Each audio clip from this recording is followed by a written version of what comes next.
Welcome to the Health Headliner podcast by Tudu Digital. Our content is informational only and not medical advice. Please consult your provider. Now, let's dive into today's headlines. Welcome to the deep dive. Today, we're jumping straight into something that affects so many of us, especially if you work at a desk. Sitting. Just sitting all day. It's a huge issue, isn't it? We hear the warnings constantly, links to diabetes, heart problems, you name it. Exactly. And that statistic, for office workers spending maybe 80% of their workday sitting, that's kind of alarming when you think about it. It really is.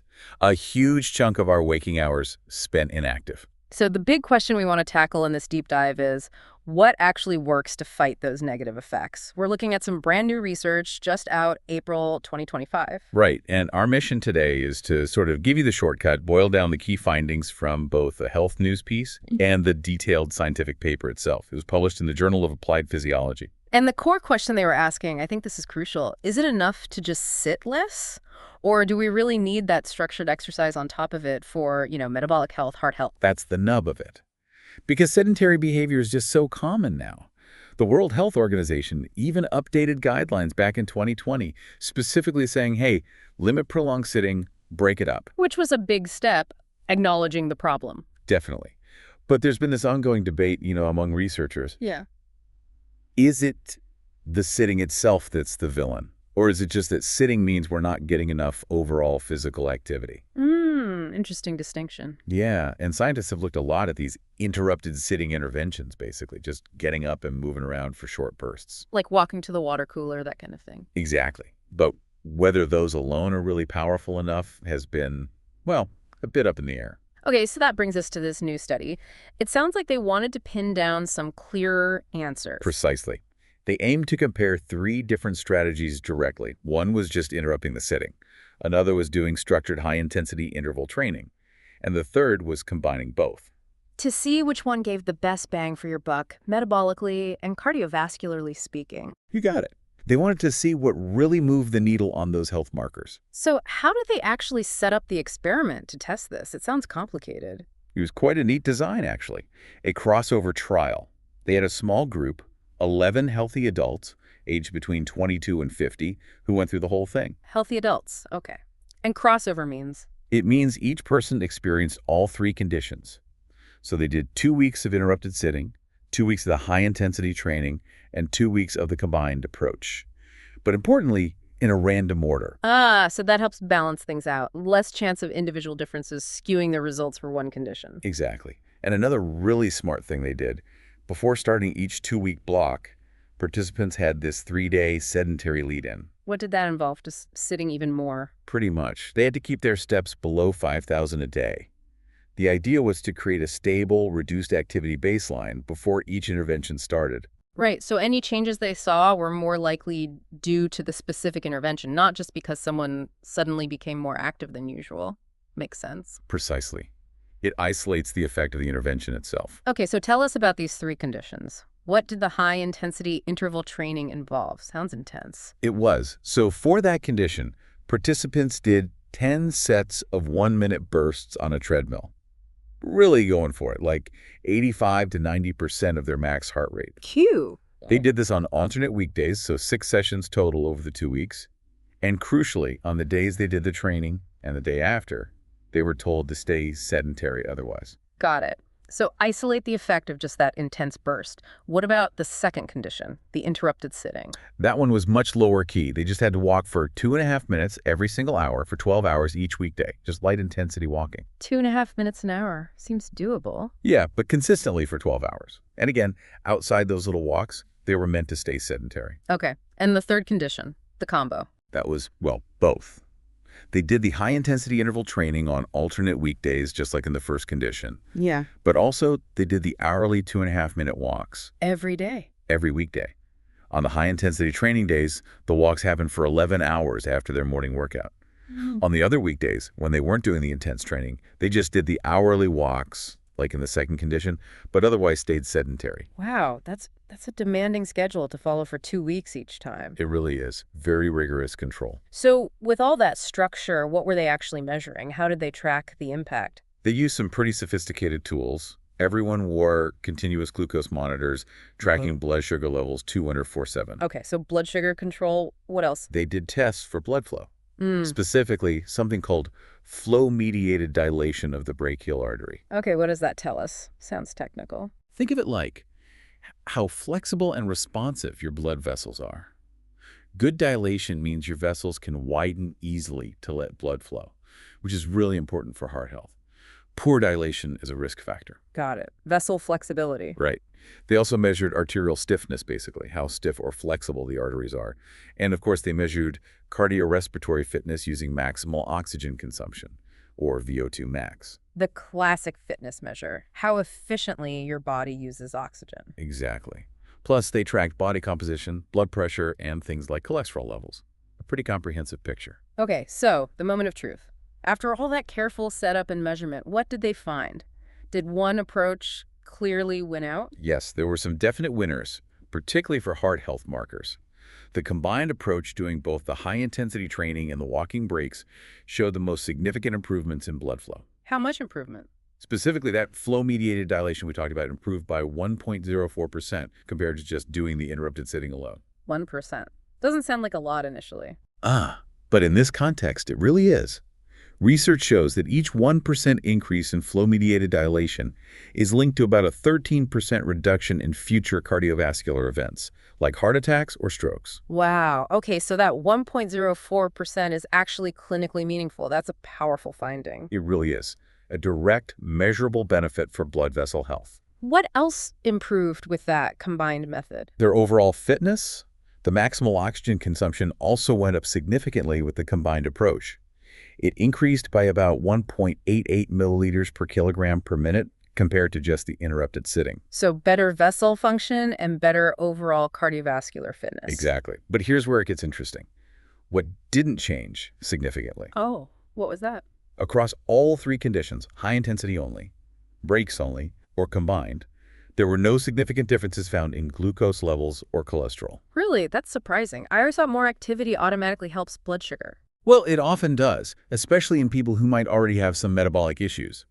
But remember, these participants were healthy adults without excess weight or diagnosed metabolic problems. Ah, okay. So maybe their baseline glucose and cholesterol were already pretty good. That's likely the explanation. In healthy individuals, these shorter-term interventions might not shift those markers as much as they might in someone with, say, prediabetes or type 2 diabetes. It highlights that who you study matters. That's a really important nuance. So the main benefits for these healthy folks were really focused on the heart and fitness side, at least in this 2-week time frame. Seems that way. They also didn't find significant changes in arterial stiffness, blood pressure, or body composition across the groups either. The standout effects were really on blood flow and fitness. Okay, this is fascinating. Beyond the lab numbers, though, what about the human element? Did they ask the participants what they actually thought about these different routines? They did. And this is where it gets really practical, I think. They did a follow-up survey. What was the verdict? Overwhelmingly, people enjoyed the combined approach the most. About 55% said it was the most enjoyable. Interesting. Even though it was arguably the most demanding. Apparently so. And even more telling, 82%, a huge majority, perceived the combined condition as being the most beneficial for their overall health, energy levels, and even productivity. So they felt the best doing both the intense exercise and the regular breaks. That makes intuitive sense, maybe. It does seem like they felt the positive effects quite strongly. But feeling good doing something and actually being able to stick with it long term are often two different things, aren't they? Exactly. That's the million-dollar question. Feasibility. And here's the twist. Despite loving the combined approach, participants weren't sure they could realistically keep it up. Ah. So what did they think was most realistic? High-intensity interval training alone.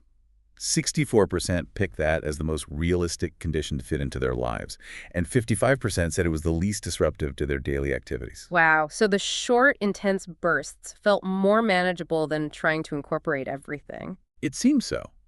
And perhaps even more surprisingly, those seemingly simple, hourly walking breaks. 55% found that condition the most challenging to stick with consistently. Get out. Just 2.5 minutes an hour was the most challenging. Why do you think that is? Well, think about it. It requires constant interruption. You get into a flow state at work, or you're in a meeting and suddenly an alarm goes off. Yeah. Again. It breaks your concentration constantly. Yeah, I can see that. That little break becomes a recurring annoyance, maybe, or just easy to forget or skip when you're busy. Exactly. It highlights this real tension between what might be optimally beneficial physiologically and what people can actually adhere to in the real world. That's a huge takeaway. So connecting all these dots, what does this study really tell us overall? What are the big implications? I think the main message is that structured exercise, like that high-intensity interval training, seems really important for key cardiovascular benefits. Its effects might go beyond what you get from just breaking up your sitting time with light activity. So those light activity breaks alone might not be enough to significantly boost fitness or improve that crucial blood vessel function. Based on this study, maybe not significantly, no. They're likely still beneficial in other ways, but for those specific markers, the higher intensity seemed necessary to really move the needle. But the combined approach was best when compared to just the breaks. Yes, definitely. When compared directly against only doing the interrupted sitting, the combined approach gave the greatest improvements in blood flow and fitness. This suggests that reducing sedentary time and doing structured exercise are complementary. They work together. So it's not necessarily in either situation. Doing both gives you more, but the structured exercise seems to be a really critical component. That's a good way to put it. It reinforces the fundamental importance of regular, structured exercise for heart health, even if you're also trying to sit less during the day. Exercise seems to play a primary role. Okay, now every study has its limits, right? We need to be careful about overinterpreting. What are the caveats we should keep in mind with this one? Absolutely. It's crucial context. First off, the sample size was small. Only 11 people completed everything. That definitely limits how much we can generalize these findings to everyone. Right. 11 people isn't a huge group. No. And as we mentioned, they were healthy adults. That's a big factor. We don't know from this study how these interventions would affect people with existing conditions like type 2 diabetes, especially regarding blood sugar or cholesterol over the long term. So more research needed in different populations. Definitely. Also, each intervention period was only 2 weeks long. That's quite short. We can see effects starting, but we don't know if they'd persist or grow over months or years. Longer studies are needed. Makes sense. Anything else? Well, statistically speaking, because the group was small, the study might have been what we call underpowered to detect a significant difference between the combined approach and the high-intensity training alone for some outcomes, like maybe that blood flow measure. Meaning there might be a difference, but they didn't have enough people to prove it statistically. Exactly. We can say the combined was better than just the breaks, but saying it's definitively better than high-intensity training alone for everything requires a bit more caution based on this data. Understood. And the researchers themselves point out that things like how active people were before the study and the fact that quite a few people dropped out 6 out of the initial 17 could affect how well these results apply broadly. Plus, there's a need for studies with more balanced numbers of men and women, as sex can influence responses, especially glucose responses, to exercise. Okay, that's a good summary of the limitations. So bringing it all home, what's the core message for someone listening right now? Maybe someone sitting at their desk. I think the key practical takeaway is this. Aiming for a combination of structured exercise, like high-intensity interval training, and taking regular light movement breaks throughout the day seems to offer the most comprehensive cardiovascular benefits based on this research. The best of both worlds approach. Right. However, and this is the crucial practicality point, if that combined approach feels overwhelming or just impossible to fit into your life. Which the participants themselves suggested it might be. Exactly. Then focusing on incorporating that structured high-intensity interval training alone is still a very powerful and effective strategy for improving heart health and fitness. And for many, it might be the more realistic and sustainable option. So don't let the perfect be the enemy of the good. If you can't do both, prioritize the structured exercise. That seems to be a fair conclusion from these findings, yes.